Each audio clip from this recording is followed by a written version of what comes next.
Every homeowner hits this moment. The problem looks fixable, the tutorial makes it seem simple, and the contractor quote feels painful. You want to believe this is just effort, not expertise. Maybe just one trip to the hardware store. This is how you decide whether you're looking at a weekend project or a job that needs a professional. The danger usually isn't ambition. It's starting with a small repair and crossing into work that can hurt your house, your safety, or both. A good first filter. If the job changes how the home looks, DIY may be fine. If it changes how the home stands, carries weight, or protects systems behind the walls, you're no longer in hobby territory. Paint, trim, caulk, and patching are forgiving because mistakes stay visible and fixable. Structural changes are not. The consequences keep working long after you're done. Electrical work fools people because the visible part is small. A switch plate comes off, a few wires are sitting there, and it feels manageable. But the real issue isn't whether you can physically connect a wire. It's whether the circuit is correct, protected, grounded, and safe after the wall is closed back up, when nobody can see the mistake anymore.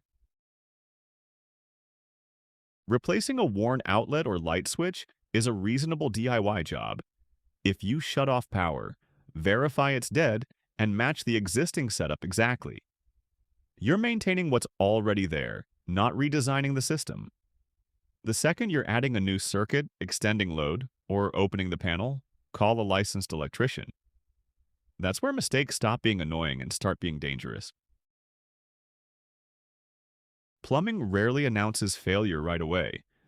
A connection can seem fine, then drip slowly for weeks inside a cabinet or wall. In the moment, the job feels successful because nothing flooded. But water damage is patient. By the time you notice the stain, the repair is no longer about the pipe.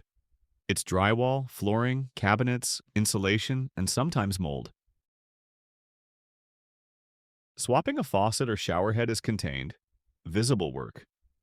You can test it immediately and catch problems fast. That makes it a fair DIY category for careful homeowners.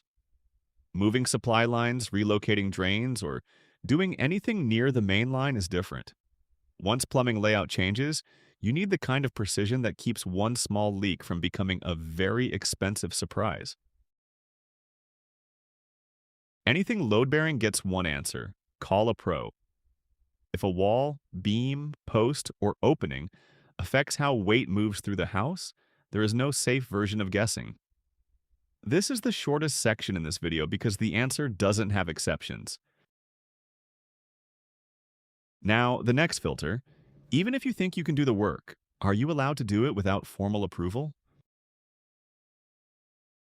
Permits usually show up when work changes electrical, plumbing, HVAC, structural framing, or anything tied to life safety. The point isn't paperwork for its own sake. It's a documented review by someone whose job is to confirm the work meets code before the problem gets expensive.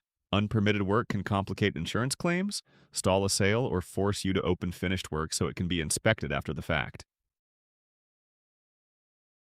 Number 1. That's how often unpermitted work becomes the issue that slows or derails a sale. Buyers don't just see a repair problem. They see uncertainty, liability, and future cost. And that changes the whole conversation. Picture a homeowner who moved a bathroom drain to save money on a remodel. The connection was slightly off, not enough to flood on day one. So, everyone assumed it worked.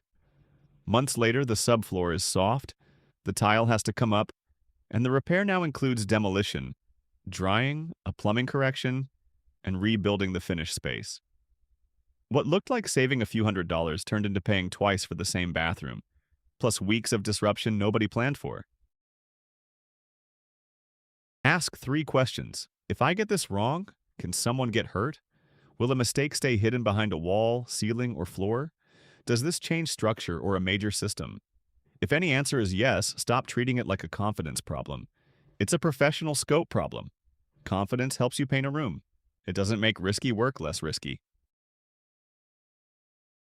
DIY is great for the work that teaches you your house. Calling a pro is what protects it when the stakes rise. The skill isn't doing everything yourself. It's knowing where the line is and choosing the right person early, before a manageable repair becomes a costly lesson that follows you for years.